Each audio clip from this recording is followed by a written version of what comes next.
continuación, un pacto con la vida. Pacto con la vida. A cargo del Dr. Rodrigo Álvarez Revelo y el señor Luis González Porras.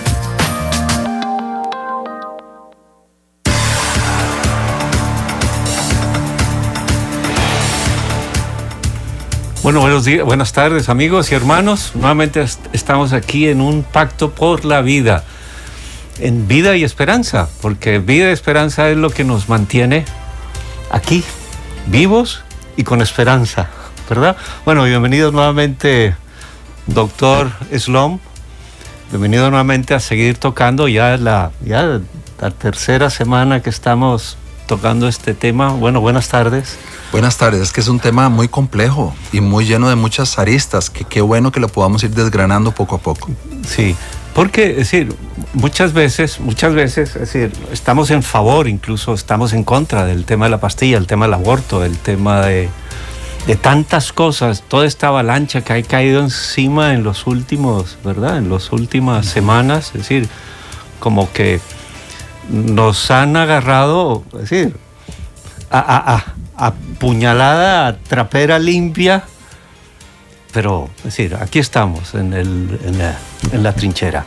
Bueno, habíamos quedado el viernes pasado sobre el tema, es decir, estamos sobre la pastilla, habíamos visto los dos primeros programas sobre la idea de los 3 efectos, pero algo ha salido en medio de todo esto es ¿por qué el Ministerio de Salud ha asumido como verdad lo que la OMS, es la Organización Mundial de la Salud o la Organización Panamericana de Salud, lo dicen como si fuera verdad? ¿Verdad? ¿De dónde viene esto de que, dónde agarró la Organización Mundial de la Salud para decir que, por ejemplo, en este caso particular, de que la pastilla anticonceptiva o mal llamada anticonceptiva solamente tiene 2 efectos y no 3, y el tercero es abortivo, por tanto, de acuerdo a la legislación costarricense, sería ilegal? ¿De dónde parte? Porque hay muchos, uno escucha muchos argumentos en el favor del aborto, en el favor de la pastilla, es por un lado porque la OMS lo dice así textualmente, y segundo, porque ese mismo concepto lo asumió la Corte Interamericana de Derechos Humanos, específicamente, y después lo vamos a ver en la sentencia de Artavia Murillo contra Costa Rica in vitro. Uh-huh. ¿Qué nos cuentas de todo esto? Bueno, ahí ese es un tema. No, yo me alegro grueso. Que este programa sea de 4 horas, porque sí nos permite comenzar a desgranar un poquito la. No, obviamente la Organización Mundial de la Salud es un órgano, digamos, muy complejo, que tiene un montón de intereses y de un montón de países que lo constituyen, entonces hace que las decisiones tengan que ver con muchos intereses diferentes. Es un órgano que debería basarse más en la parte médica, científica y técnica de lo que realmente es. O sea, para mi gusto, realmente ahora y más últimamente no se está basando tanto en lo médico, en lo científico o en lo técnico, sino que se está basando más en una cosa política, ¿verdad? Al tener este enfoque más de tipo político, entonces hay grupos de presión. ¿Qué ha pasado con esto? Bueno, que simplemente los conceptos han ido cambiando a lo largo de la historia, porque se han dado avances o situaciones en el mundo médico que están obligando a que para que se puedan seguir dando hay que redefinir las cosas. Por ejemplo, tenemos el embarazo, que todo el mundo sabe que el embarazo es cuando inicia la vida de este ser humano que está en desarrollo. Pero ¿qué pasó? Que con la fecundación in vitro resulta que al sacar el óvulo y el espermatozoide del abdomen, o más bien de la mujer, y ponerlo en una placa, en una placa de laboratorio, una placa de Petri o un tubo de ensayo, como se le llamaban, que por eso se llama in vitro, al sacarlo de ahí, entonces resulta que ya se unió el óvulo y el espermatozoide, comienza ese ser humano a desarrollarse, el cigoto, ¿verdad? Y luego 2 células, 4 células, y ahí va creciendo.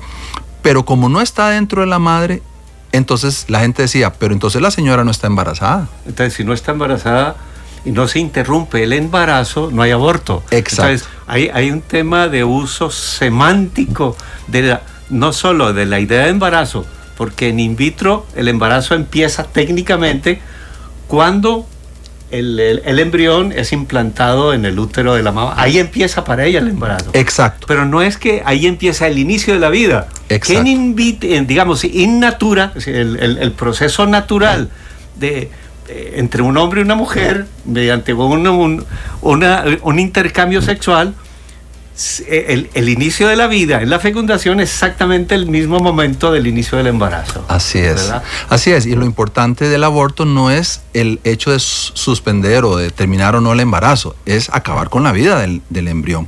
Entonces, claro, hay gente que le conviene entonces adoptar esta forma de pensar de que el embarazo es hasta que se implante en la mujer, porque así me permite que todos esos días en que el embrión está en la placa de Petri o en in vitro, podemos hacer con ellos lo que quiera, podrán morir o no morir esos pobres embriones que están ahí congelados o lo que sea, que técnicamente claro, para ellos no hay aborto, para porque nosotros no hay sí embarazo. Claro, porque no hay embarazo, entonces, porque técnicamente es interrumpir el embarazo, pero si no hay embarazo, entonces no puede existir el aborto. Así es. Digamos, es el juego semántico para legalizar, por lo menos a nivel mediático, la idea de permisible, claro, la posibilidad de que cualquier cosa que pueda pasar antes de la implantación, es decir, en ese tiempo embrional de unos días, como no hay embarazo, entonces no es persona, y si no es persona no es delito, entonces no voy contra el código penal, entonces no es delito porque no estoy interrumpiendo el embarazo. Claro, pero evidentemente las personas que se valen de estos conceptos son las personas que les interesa hacer algo con el embrión, no son los que defienden la vida del embrión. En in vitro, toda la mortalidad embrional que sucede justamente en ese periodo. Exacto. Que tiene que ver directamente con el vitro, tiene que ver con las células madre, es decir, toda la biotecnología que se libera, como no es persona, se puede hacer cualquier investigación, se puede hacer cualquier manipulación en ese periodo de tiempo, porque como no es persona, nunca dicen qué es decir, no es persona, pero entonces ¿qué es? Nunca. Así es. Nunca tocan el de definir. Me acuerdo el otro día que estuve donde mi hija almorzando el otro día, y mi esposa se acercó a una manta, y lo que hizo es, esta manta está lleno de huevitos, tienes que fumigarla ya. Entonces no entiendo. ¿Por qué le dice que hay que fumigar los huevitos si no hay gusanos? Sí, si uno lo entiende fácilmente, digamos, cuando uno se aproxima a cosas reales de la biología, pero ¿por qué es tan distinto en el hecho humano? Quiere decir, al fumigar los huevitos de la mariposa que están en la parte de abajo de las hojitas, están matando ¿qué?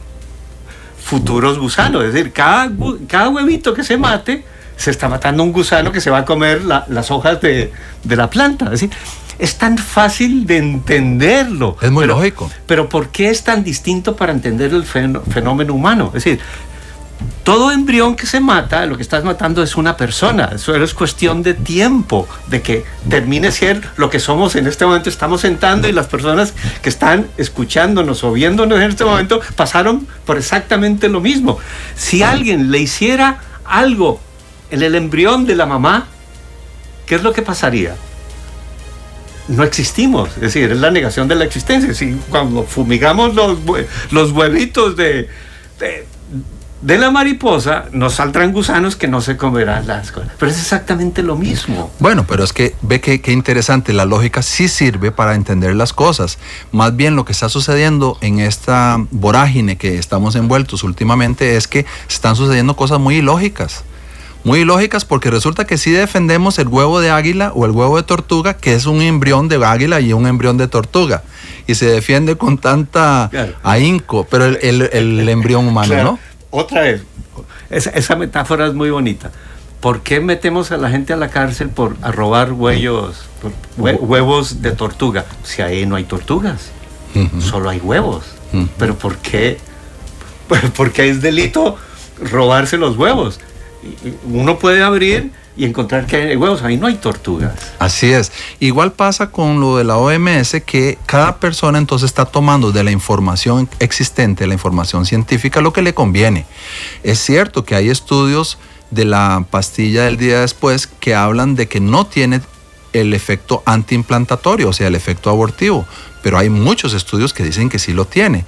Entonces, no sé si lo hablábamos la vez pasada, es como que, digamos, Claudio Sloan es médico, sí, pero resulta que Claudio Sloan en las noches es ladrón de bancos. Entonces, si alguien tiene que definir, ¿Claudio Sloan es médico o ladrón de bancos?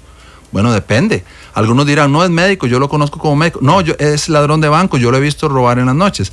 Cuando existen los dos efectos, o los tres efectos en el caso de la pastilla, hay entidades que no les conviene ver los estudios que demuestran claramente que es abortiva, entonces se basan en los que no es abortiva. Eso pasa con la OMS porque tiene toda una agenda detrás y una presión de grupos políticos que le están diciendo no nos puede aflojar en este punto porque si no se nos cae todo un esquema de aborto que tenemos fabricado. Hace un momento dijiste la OMS como un mecanismo de cooperación multilateral que funciona como consenso, es decir, como organismo de cooperación multilateral, es decir, cooperación internacional hacia muchos países, pero todos los distintos países tienen distintas necesidades, distintas presiones, distintos intereses, distintas estrategias con relación a la OMS. Entonces, lo que hace la OMS no es un tema, hace un momento fuera de cámaras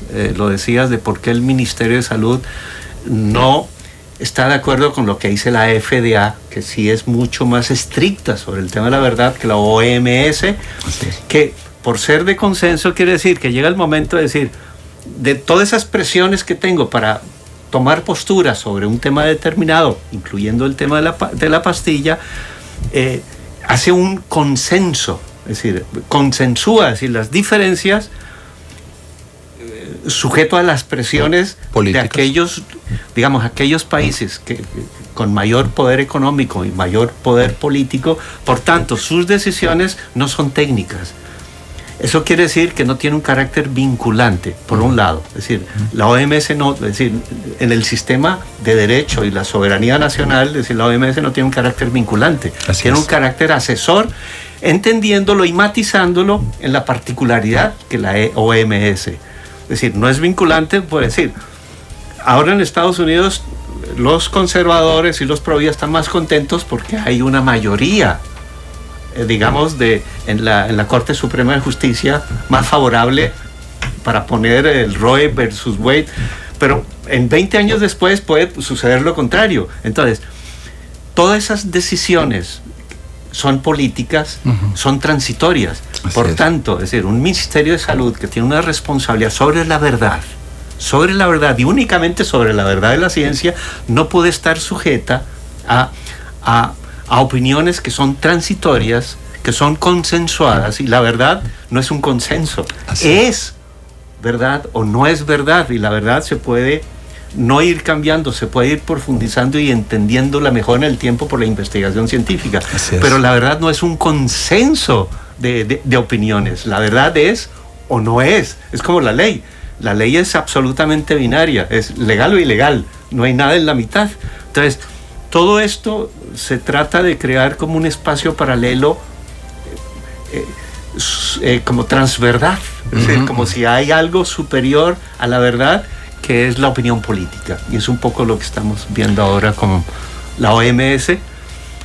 Y así es, como lo acabas de decir muy bien, si el Ministerio de Salud tiene una tendencia filosófica o política más laxa sobre lo que es el inicio de la vida humana y que ha sido indicado por el ministro de Salud en algunas ocasiones donde él considera que la vida humana tiene una gradualidad, o sea, no es donde se le debe defender dependiendo de la etapa en la que está, o sea, no es una defensa fuerte, no es una defensa, digamos, rotunda, sino que es a gradualidad. Eso es muy parecido a lo que dice la OMS y como ustedes lo pueden ver en cualquier medio de comunicación, todos estos temas han ido saliendo de los años 60 para acá. ¿Por qué? Porque ha venido todo lo que es la aprobación del aborto de manera irrestricta en muchos países y también la fecundación in vitro y medicamentos como la pastilla del día después, que requieren para poder seguir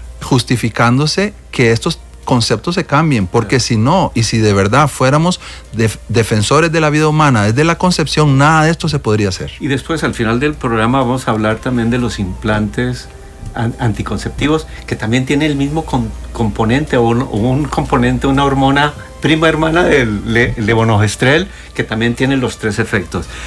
Voy a leer justamente de cómo este Comején, es decir, de verdad consensuada, se convirtió en Artavia Murillo para aprobar la fecundación in vitro, pero también para preaprobar el aborto y la pastilla del día después. En el numeral se llama Conclusión de la interpretación del artículo 4.1 de la Convención Americana, donde establece que la vida humana es inviolable. Bueno, un poco lo que dice la Constitución política, que nadie puede tocar la vida humana, es decir, de ninguna manera. Dice el numeral 264, la Corte ha utilizado los diversos métodos de interpretación, o sea, los cuales han llevado a resultados coincidentes en el sentido de que el embrión no puede ser entendido como persona para efectos del artículo 4.1 de la Convención Americana. Es decir, el primer ejemplo. Es decir, nunca dice cuáles son, porque nunca establece cuáles son esos métodos de interpretación. Después dice, asimismo, luego un análisis de las bases científicas disponibles, tampoco nunca dice cuáles son las bases científicas, nunca dice cuáles son ellas. La Corte concluyó que la concepción, en el sentido del artículo 4.1, tiene lugar desde el momento en que el embrión se implanta en el útero, razón por la cual antes de ese evento no habría lugar a la aplicación del artículo 4 de la Convención Americana. Ese es un buen ejemplo de algo que no es lógico. Que no solo no es lógico, es contrario a la ciencia, pero también sigue con esa burbuja conceptual, pero lo grave es que ya aquí se convierte en un hecho jurídico. Sí. Entonces, el peligro de esos consensos filosóficos, es decir, válidos en la reflexión académica, pero cuando se convierten en verdad jurídica, sí, se vuelven un peligro para la humanidad, sí, porque no nacen de una verdad científica, sino de un consenso, por tanto, de una visión transitoria de la verdad, dependiendo del momento histórico, de las presiones políticas, económicas que la OMS o cualquier otra organización puede sufrir de países poderosos con relación a una verdad que se vuelve en el principio de convencionalidad de la Convención Americana, ingresan en los estados de derecho de los países. Mire todo el camino que hemos recorrido para que tengan los gobernantes de hoy, el gobierno actual y el Ministerio de Salud, tengan el argumento para aprobar la pastilla amparándose en esta sentencia. Y después dice, además es posible concluir de las palabras en general que la protección del derecho a la vida con arreglo a dicha disposición no es absoluta. Es decir, que el ser humano no es ser humano en carácter absoluto desde el momento de la concepción al momento de su muerte natural. Quiere decir, si no es absoluto, quiere decir que el aborto es preaprobado y la eutanasia es preaprobada, que son los dos extremos de la vida humana. Así es. Pero también en la mitad, porque nunca dice, a ver, ¿qué es lo que dice? Sino que es gradual e incremental. Quiere decir que somos personas en grados por gradualidad. Quiere decir que en algún momento debo tener un 10% de humano, de persona, y un 80% de otra cosa que nunca decir. Entonces, si soy un 10%, es decir, ¿cómo me protege la ley en ese 10%? Sí. ¿Y qué pasa con el otro 90% que soy? Entonces, es decir, se vuelve un absurdo, es decir, un absurdo, y es decir, es como una Matrix, es decir, un estado de fantasía y de ficción que nos quieren llevar a todos, es Es decir, porque si no somos humanos 100%, ¿qué somos entonces? Claro. Ve qué interesante esto que usted está diciendo de la Corte Interamericana de Derechos Humanos, y me voy a ir hacia el informe Warnock. El informe Warnock es uno de los informes en los que se basó justamente la OMS. Fue digamos, un comité inglés que definieron para poder justamente reglar lo que era la fecundación in vitro. Entonces, en el informe Warnock... Warnock era por una señora que se llama Mary Warnock, que era economista, además, un economista tomando decisiones sobre el origen de la vida. Es decir, de veras, es que donde uno se mete, encuentra... Sí, le dicen, vea, háganos esta tarea, y ella unió una serie de embriólogos y científicos, pero ella era economista. Pero vea qué interesante. Y llegó también a un consenso, porque Warnock es un consenso. Es un consenso, exacto, que supuestamente basado en algunos hechos científicos, que cuando hay hechos científicos que son contradictorios, o sea, que algunos estudios hablan de una cosa y otros estudios hablan de otra, entonces la persona puede tomar uno u otro estudio de acuerdo a sus posiciones. Pero vea lo que dicen ellos en el informe Warnock. O hace un Frankenstein, es decir, agarra un poquito de aquí, un poquito, para que todos queden contentos, pero termina siendo un Frankenstein. Exacto. Dicen ellos, de modo que biológicamente no existe en el desarrollo del embrión ninguna fase particular antes de la cual el embrión in vitro podría ser dejado de considerar como una vida. O sea, ellos reconocen que el embrión in vitro es una vida, y reconoce que sus fases de desarrollo son tan importantes como tener después el desarrollo del feto, ¿verdad? O más adelante. Pero ve lo que dicen después, contradiciendo justo este párrafo. Dicen, sin embargo, se ha convenido que esta es un área en la que se debe de tomar alguna decisión precisa a fin de calmar la preocupación del público. Y entonces definen... Se vuelve político ahí. Claro, ahí es donde dejan de lado todos los estudios para decir, ahora sí, vamos a hablar en serio. Vamos a dejar que los 14 primeros días hagan lo que quieran. Claro. Y vamos a definir, entonces, a redefinir que el embrión comienza su vida a partir de la implantación, que no tiene ni pies ni cabeza desde el punto de vista científico. Entonces, Warnock, y posiblemente hay elementos anteriores por los cuales Warnock llegó a esta conclusión. Es decir, Warnock lo que hace es un consenso técnico para tener todo el mundo contento, pero debe ser presiones anteriores y estudios anteriores para poder llegar a ese punto. Entonces Warnock influye la OMS influye la Corte Interamericana de Recursos, y la Corte se convierte en el elemento ya impositivo a partir de un consenso, de una verdad no científica. Es decir, y lo asumen como verdad. Sí. Aquí el Ministerio de Salud y el gobierno y la caja. Es decir, porque finalmente, operativamente la caja. Eso nos lleva a una pregunta impresionante. Es decir, ¿qué va a pasar con los médicos que han pasado durante un montón de años en la facultad y en todos los procesos de adecuación, de aprendizaje y actualización académica? Es decir, ¿qué pasa con los médicos cuando todo lo que han aprendido en la facultad vienen desde el del órgano administrativo político, que es el Ministerio de Salud, y le puede decir, lo que usted aprendió no es cierto? Tiene que asumir como verdad lo que yo diga, lo que dice la Corte Interamericana, que además nunca un juez puede definir el inicio sobre vida y muerte. Es decir, que además sería otro absurdo y para otro programa. Es decir, como unos jueces cuya responsabilidad es interpretar una convención, no crear normativas sobre cuándo inicia, cuándo no inicia la vida de la humana, que es otro absurdo. Pero a ustedes los médicos le están creando un dilema. Ay, por supuesto. Empezar a creer lo que no es verdad científica. Por supuesto, o sea, uno se resiste a eso, y en eso estamos.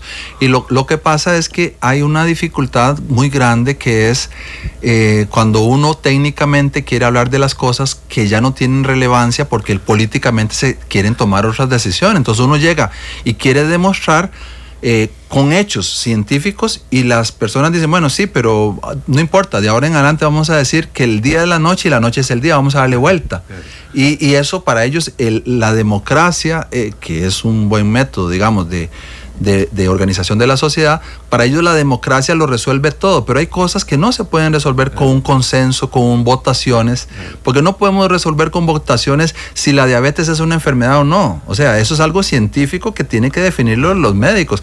Entonces, eso es lo que está pasando. Incluso cuando la doctora McLaren, que era la embrióloga de esta comisión Warnock, un par de años después de que hizo la comisión su informe, le preguntan sobre esto, que le dicen, pero ¿cómo es eso que hay un concepto que ustedes sacaron que se llama preembrión? Como que si fuera que hay una etapa prehumana del ser humano. Entonces ella reconoció en una revista diciendo, mire, la verdad es que metimos ese concepto más para polarizar la cuestión ética y por presiones sociales o presiones políticas, no por cuestiones puramente científicas. Y además uno puede concluir, por ejemplo, cuando uno se habla de preembrión o preadolescencia, o eso quiere decir que son elementos para entender los procesos humanos, es decir, por razones académicas de comprensión, pero no quiere decir que se puedan convertir en categorías jurídicas.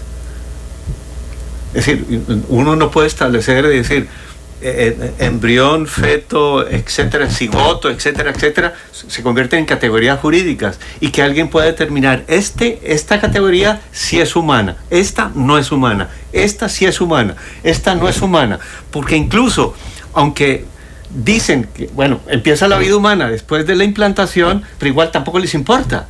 Por el lugar donde está aprobado el aborto, siguen abortando aunque no les importe que ya es humano. Es decir, o en el estilo canadiense, ya nació, es decir, ya no le llaman infanticidio, ahora lo llaman aborto postnatal. Es decir, ¿cierto? Siguen siendo el juego, es decir, no les importa incluso definir jurídicamente tampoco, es decir, que la vida humana empieza en la implantación, porque también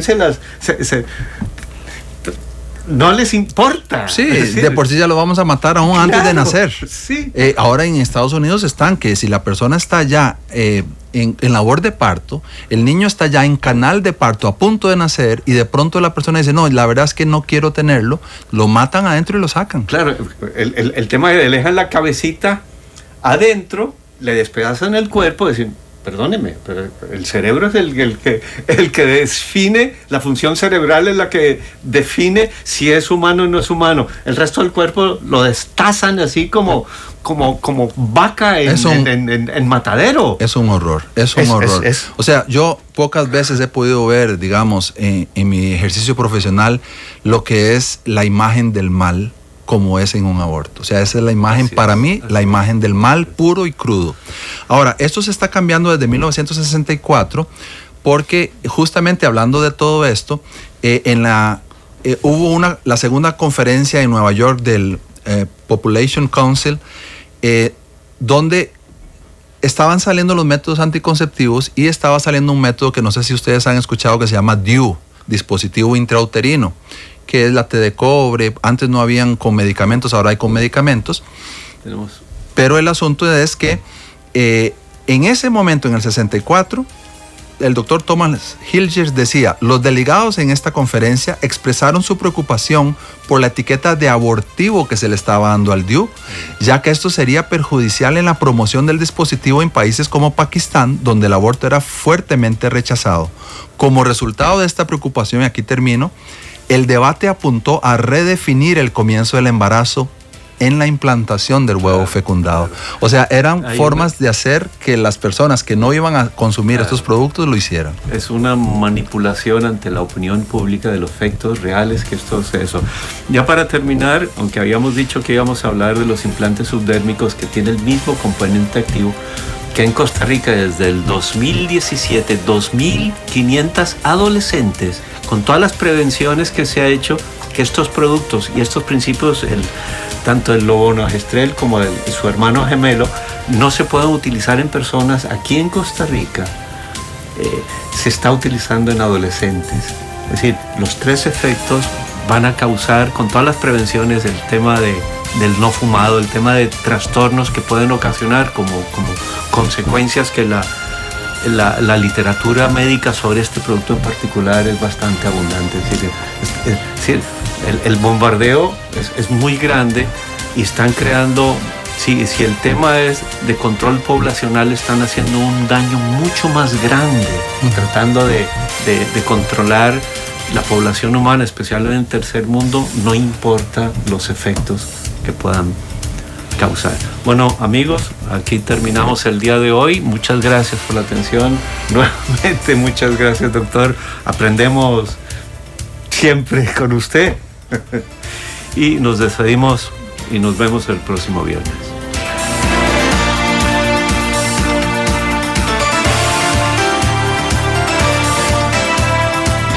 Esto fue Un Pacto con la Vida. Pacto con la Vida. A cargo del Dr. Rodrigo Álvarez Revelo y el señor Luis González Porras.